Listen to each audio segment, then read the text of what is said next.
तीन बहनों की लालची भाभी। करिश्मा, रेशमा और मनीषा तीन बहनें हैं। उनका एक भाई भी है, मयंक। मयंक अपनी बहनों को बहुत प्यार करता है, लेकिन मयंक की पत्नी सविता इस मामले में मयंक से बिल्कुल ही अलग है। वो अपनी ननदों का जितना बुरा कर सकती है उतना बुरा करती ही रहती है और अपनी ननदों पर हुक्म भी चलाती है। करिश्मा, करिश्मा, तुमने अभी तक नाश्ता नहीं बनाया? तुम्हारे भैया को ऑफिस जाने में देर हो रही है। हाँ भाभी, बस अभी बनाती हूँ। करिश्मा, तुम ये ढीलापन छोड़ दो। कल को पराये घर जाना है। वहाँ अगर तुम इस तरह से काम करोगी तो लोग क्या कहेंगे कि माँ ने और भाभी ने कुछ सिखाया नहीं। और तुम्हारी दोनों बहनें कहाँ हैं? अब रेशमा मार्केट गई है और मनीषा सो रही है। क्या? सुबह के 8 बज रहे हैं और ये महारानी अभी भी सो रही है? ये कहते हुए सविता अपनी सास दुर्गा देवी के पास जाती है। माँ जी, देख रही हो अपनी बेटियों के तौर तरीके? क्या हुआ बहू, सुबह सुबह क्या कर दिया मेरी बेटियों ने? अरे एक तो अभी अभी उठकर किचन में गई है, दूसरी सुबह सुबह बाहर चली गई और तीसरी अभी तक सो रही है। क्या करूं मैं इन तीनों का? मैं तो परेशान हो गई हूँ। जा जाकर उठा उसे और रेशमा से मैं बात करती हूँ। सविता सीधा मनीषा के कमरे में जाती है और उससे कहती है, महारानी जल्दी उठो, सूरज सर पर आ गया है। भाभी थोड़ी देर और सोने दो ना, मैं रात को लेट सोई थी।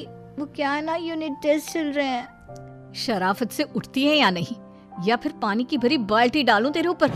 नहीं भाभी, मुझे बिस्तर में नहीं नहाना, उठती हूँ मैं। मनीषा जल्दी से उठकर बाथरूम में चली जाती है। सभी आराम से बैठकर नाश्ता कर रहे होते कि तभी रेशमा बाजार से हाथ में सामान लिए आ जाती है।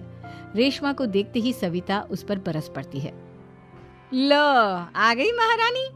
ऐसा भी क्या सामान लाना था जो सुबह आंख मलते ही बाजार की तरफ रवाना हो गई?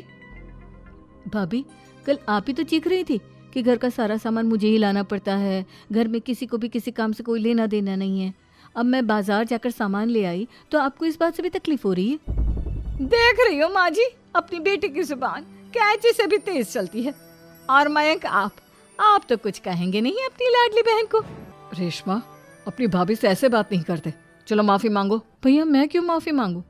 आप भाभी से बोलिए ना कि हम पर कम हुक्म चलाया करे। हम इस घर की बेटियां हैं और आपकी पत्नी की ननद है, नौकरानी नहीं। लो कर लो बात। इनकी भलाई के लिए कुछ भी बोलो तो इन्हें बुरा लग जाता है। इस घर में यही इज्जत है मेरी। देख लो माँ जी, आपकी बेटी किस लहजे में मुझसे बात कर रही है। सविता वहां से चली जाती है। मयंक को बहुत गुस्सा आता है, वो भी वहां से चला जाता है। फिर करिश्मा रेशमा को समझाती है, रेशमा, तुम्हें भाभी से माफी मांग लेनी चाहिए थी ना। लेकिन दीदी, मैंने कुछ किया ही नहीं, तो मैं माफी क्यों मांगू? हाँ करिश्मा दीदी, रेशमा दीदी जैसे ही घर में आई भाभी ही उन पर चिल्ला रही थी। हाँ, मैं मानती हूँ कि गलती भाभी की थी। मैं तो इसलिए बोल रही हूँ कि भाभी ने माँ को तो पूरी तरह अपने वश में कर लिया है। वो हमारी बात सुनती ही नहीं। मयंक भैया हमारे लिए हमेशा खड़े रहते हैं, इसलिए उनकी बात का मान तो तुम्हें रखना चाहिए था ना। कोई फायदा नहीं दीदी, कुछ दिनों की बात और है, भाभी उन्हें भी हमारे खिलाफ भड़का देंगी। फिर वो भी माँ की तरह हमारी किसी बात का विश्वास नहीं करेंगे। इसी तरह सविता अपनी तीनों ननदों को किसी न किसी बात पर परेशान करती रहती थी। एक दिन मयंक अपनी तीनों बहनों के लिए गिफ्ट लाया। करिश्मा, ये तुम्हारे लिए हार का सेट। रेशमा, तुम्हारे लिए सुंदर सी ड्रेस। और मनीषा, तुम्हें किताबें पसंद है ना, तुम्हारे लिए किताबें लाया हूँ। थैंक यू भैया। थैंक यू भैया। थैंक यू भैया। करिश्मा, तुम्हारा नेकलेस कितना सुंदर है, ये भैया कहाँ से ले आए होंगे? मैंने भैया को 3 दिन पहले फोन पर ये डिजाइन दिखाया था और आज भैया ये ले आए।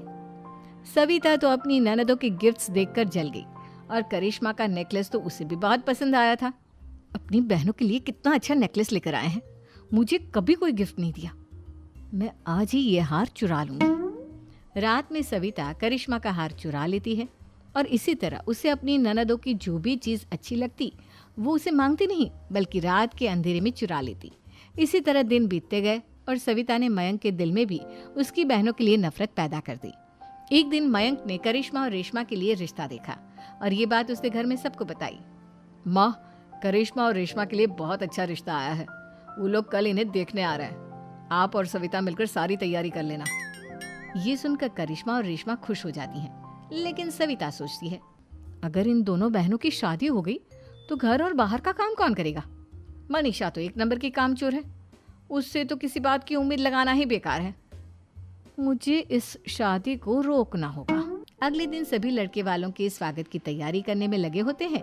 तभी मयंक अपनी बहनों से आकर कहता है, तैयार हो गई तुम दोनों?